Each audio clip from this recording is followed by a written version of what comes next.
बड़ा करम है जी। अमजद साहब ने जी मेहनत की है ना, वालदैन जी मेहनत करते हैं ना, पूरा सिला उन्होंने औलाद को भी मिलता।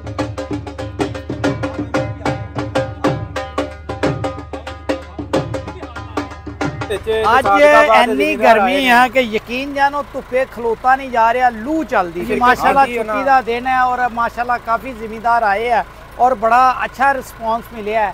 और माशाल्लाह ATS वाले ने भी दिल खोल के खर्चा भी किया है, गिफ्ट भी दिते है, खाना भी बड़ा आला खिलाया और अच्छे तरीके नाल मेहमानों को वेलकम भी किया।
अस्सलामुअलैकुम दोस्तों, अपना चैनल PK YouTube चैनल च खुश आमदीद। दोस्तों अज असी मौजूद हाँ जी सादकाबाद दे माशाल्लाह जी ATS ट्रैक्टर इत्थे सजाया 2025 मॉडल इत्थे आ गया जी। इन्हू बकायदा तौर पर जिमींदारां दे कोल मुतारफ करवाया जा माशाल्लाह बड़े लोग इन्हां मुहब्बतां कर रहे हैं, हार पा रहे हैं।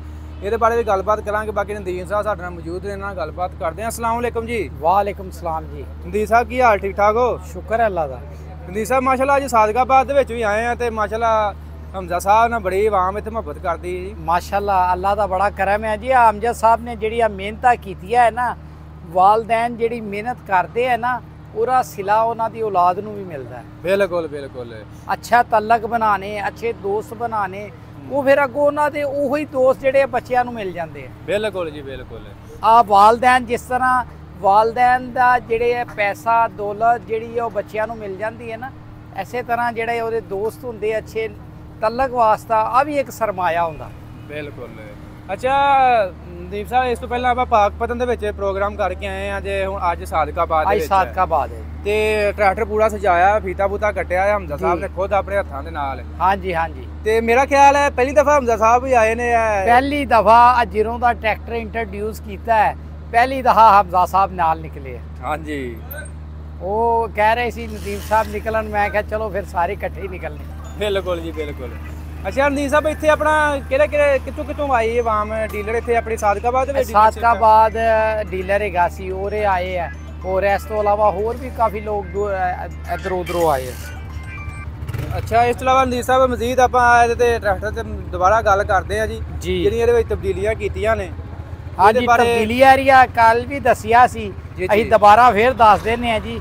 इधरों सब तो पहले आ जिहड़े स्टेयरिंग दे पैप है आ स्टील दे ला दिते है, जान वाले भी ते आने वाले भी। सिरवा टोटा लाया ताकि आ पाइप जिहड़े है आयल कूलर का भी काम करन। पैप लीक नाल जिहदे पंप की ते स्टेयरिंग यूनिट की सीला की लाइफ वधेगी। आ गार्ड सब तो पहले ATS ने इंट्रोड्यूस करवाए, फिर उन्होंने देख के दूसरिया कंपनियां ने भी इंट्रोड्यूस कराए।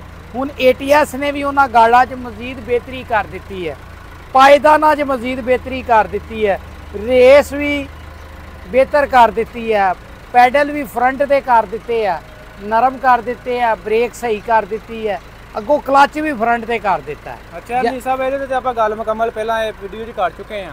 मजीद मैं गल ये करना चाहांगा कि अज तपदी गर्मी दे विच अज इन्नी गर्मी है कि यकीन जानो धुप्पे खलोता नहीं जा रहा, लू चलती पई। हाँ जी। इस तपदी गर्मी दे विच जिमीदार भाई इत्थे आए ने। हाँ जी माशाल्लाह छुट्टी का दिन है और माशाल्लाह काफ़ी जिमीदार आए हैं और बड़ा अच्छा रिस्पॉन्स मिले है।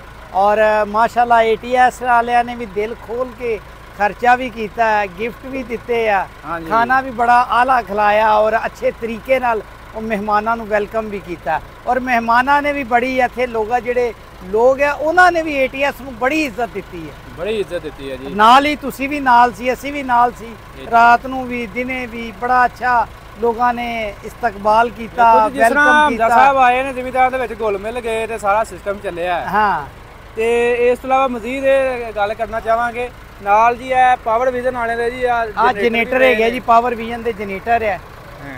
ਤੇ ਰਣਦੀਪ ਸਾਹਿਬ ਇਹ ਜਿਹੜਾ ਇੰਜਨ ਹੈ ਇਹ 290 ਵਾਲਾ ਹੀ ਇਹਦਾ 290 ਵਾਲਾ ਹੀ ਆ ਦੇਖੋ ਜੀ, ਪਾਵਰ ਵਿਜ਼ਨ ਦਾ ਜਨਰੇਟਰ ਟਰਬੋ 260 ਵਾਲਾ 30 kVA ਚ। ਅੱਛਾ ਇਹ 30 kV ਚ ਹੁੰਦਾ। 30 kVA ਇਹ ਬੇਸਿਕਲੀ ਰਣਦੀਪ ਸਾਹਿਬ ATS ਬ੍ਰਾਂਡ ਜਿਹੜਾ ਇਹ ਜਨਰੇਟਰ ਦੇ ਵਿੱਚ ਪਹਿਲਾ ਨਾਮ ਆ ਦੇਖੋ ਆ ਸੀ ਇਹਦਾ 30 kVA ਦਾ। ਉਹ ਜਿਹੜਾ ਆਇਆ ਉਹ ਉਸ ਇੰਜਨ ਦਾ ਸੀ। ਇਹ ਮੈਂ ਤੁਹਾਨੂੰ ਦਿਖਾਣਾ, ਆ ਦੇਖੋ ਆ ਇਸ ਇੰਜਨ ਦਾ ਹੈ ਕਿਹੜਾ ਇੰਜਨ ਹੈ ਰਣਦੀਪ ਸਾਹਿਬ? ਆ ਇੰਜਨ ਜਿਹੜਾ ਉਹੀ ਜਿਹੜਾ 290 ਵਾਲਾ। ਹਾਂ 290 ਵਾਲਾ ਲੈਦਾ ਰੱਖ ਕੇ ਇੰਟਰੋਡਿਊਸ ਕਰਾ ਰਹੇ ਵੀ ਆ ਇੰਜਨ ਮੁਕੰਮਲ ਹਰ ਚੀਜ਼ ਇਹਦੇ ਵਿੱਚ। ਤੇ ਬਾਕੀ ਰਣਦੀਪ ਸਾਹਿਬ ਆਪਣੇ ਇੱਥੇ ਸਾਦਕਾਬਾਦ ਦੇ ਵਿੱਚ ਕਦੋਂ ਦਾ ਡੀਲਰ ਆਇਆ ਇੱਥੇ? ਆ ਵੀ ਤਕਰੀਬਨ ਸਾਲ ਹੋ ਗਏ। ਸਾਲ ਹੋ ਗਿਆ, ਜਿਵੇਂ ਕਿ ਮੈਂ ਉਹਨਾਂ ਕੋਲ ਪੁੱਛਿਆ ਵੀ ਉਹ ਕਹਿੰਦੇ 10 12 ਟਰੈਕਟਰ 15 ਸਾਡੇ ਇੱਥੇ ਵੀ ਸੇਲ ਹੋ ਗਏ। ਨਹੀਂ ਉਹ ਮਾਸ਼ਾਅੱਲਾ ਉਹਨਾਂ ਦੇ ਵੀ ਇੱਥੇ ਵਿਕੇ ਆ, ਲੇਕਿਨ ਜਿੰਨੇ ਲਾਹੌਰ ਦੇ ਵਿੱਚ ਨਦੀਮ ਬ੍ਰਦਰ ਆਟੋ ਇੰਜੀਨੀਅਰਿੰਗ ਨੇ ਸੇਲ ਕੀਤੇ ਆ ਉਹ ਸਭ ਤੋਂ ਜ਼ਿਆਦਾ। ਮਤਲਬ ਕਹਿਣ ਦਾ ਮਕਸਦ ਗੱਲ ਕਰਨ ਦਾ ਇਹ ਆ ਕਿ ਵੇਖ ਲਓ ਇੱਥੇ ਆਣ ਕੇ ਵੀ 10 12 ਟਰੈਕਟਰ ਸੇਲ ਹੋਣਾ ਬੜੀ ਗੱਲ ਹੈ। ਬੜੀ ਗੱਲ ਹੈ ਜਿੱਥੇ ਸਾਦਕਾਬਾਦ ਦੇ ਵਿੱਚ ਜਿੱਥੇ ATS ਦਾ, ਲੇਕਿਨ ATS ਦੇ ਪਾਰਟਸ ਨੂੰ ਲੋਕ ਪਹਿਲੇ ਤੋਂ ਜਾਣਦੇ। ਬਿਲਕੁਲ ਜੀ ਐਵੇਂ ਗੱਲ ਹੈ। ਇਹ ਜੀ ਅਮਜਦ ਵਜ਼ੀਰ ਸਾਹਿਬ ਆਂਦੇ ਕਿ ਬੈਟਰ ਦਨ ਜਾਨੀਆਂ ਨੇ ਜੀ, ਬੈਟਰ ਦਨ ਨਜ਼ਰ ਆਉਂਦਾ ਜੀ, ਬੈਟਰ ਦਨ ਜਾਨੀਆਂ ਨੇ। ਹਾਂ ਜੀ।